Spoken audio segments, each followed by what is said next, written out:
Hey y'all, it's Aari of Mako Styles and it's Hair Tip Tuesday. So I am back with some tips, and now what we're going to talk about, part one, is ways to save money on your hair products. So yes, hair products, at least quality ones, can be expensive. They could be a bit pricey. And right now with COVID, we're on a budget. So we're trying to ensure that we are taking care of our hair. We cannot always get to our stylist. So we want to make sure that we're at home and we're maintaining the goodness that we have to take care of at home. And if you're natural, if you're lots, that can tend to be a struggle. So what can we do to save money on our hair products? Well, first things first, we can make them things. It can be a little tedious. It could be, the thought process of trying to make something to make sure our hair is conditioned, moisturized, and clean. That's the key. So if you remember that with your hair, you need to make sure it's moisturized. You need to make sure that you don't have any product buildup. Then that is the goal. That's the key. That's the end game. So what can you use to ensure that your hair is moisturized and it's clean?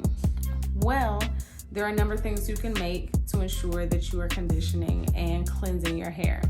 Now, one thing that I typically use when I'm cleansing my scalp is a clarifying rinse. It's super simple. You can add little essential oils to it to ensure that you're identifying or addressing your scalp issues. If you have any dryness of scalp or psoriasis, or eczema in the scalp, any scalp conditions. But if you don't have any of those scalp issues, you can still cleanse your scalp with no issues.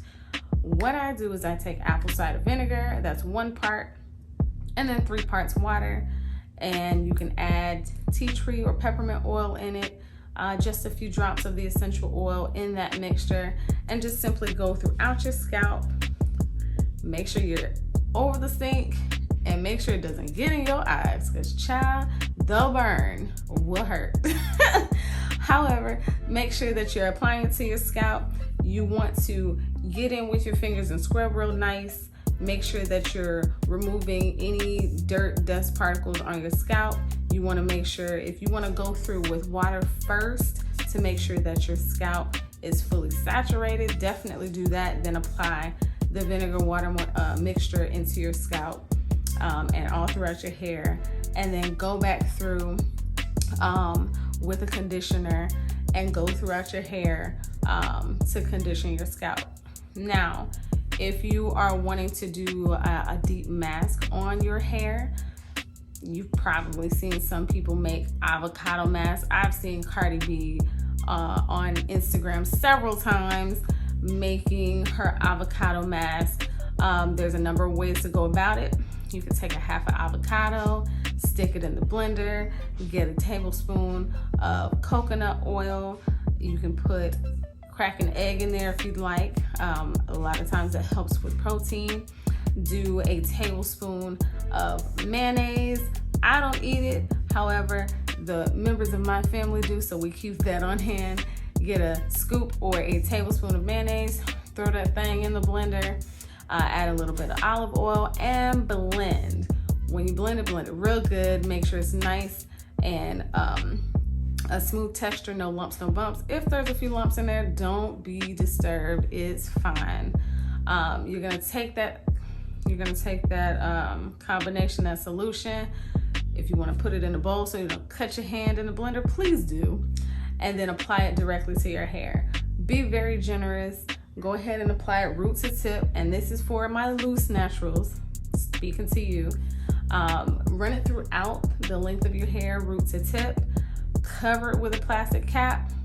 The heat from your body should allow it to matriculate and go ahead and deeply moisturize your hair. Let it sit for about 20 minutes and then rinse it out.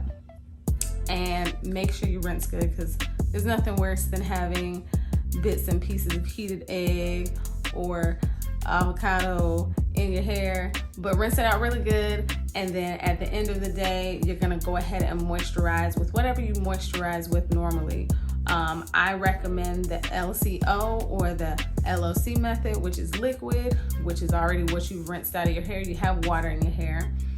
If you have a wet leave-in conditioner, i.e. a spray that's water-based, then definitely utilize that.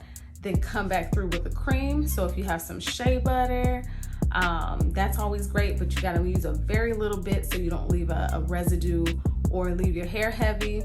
And then come back through with an oil. So a light oil is great.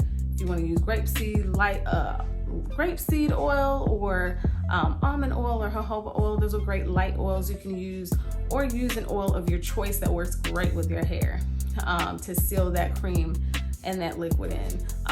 Otherwise, you'd be using the reverse liquid, which is wet. If it's water or a water-based leave-in conditioner, then your oil, then your conditioner, but we'll talk about porosity in another video so you know what works best for your hair. Otherwise, making your products at home, hello, saves the coins, because how much is an avocado in the store? How much is like olive oil and coconut oil and an egg? That's gonna save you money down the long run, and you can do that once every 2 weeks. And rinsing and clarifying your hair, that is super easy, and it helps your hair grow like crazy. As long as you keep it equal parts, 1 part apple cider vinegar and 3 parts water, so that you're diluting that very, very well. And then again, adding your essential oils to that mixture just to run it through your hair and run it through your scalp. But that's a Hair Tip Tuesday. Save them coins, y'all.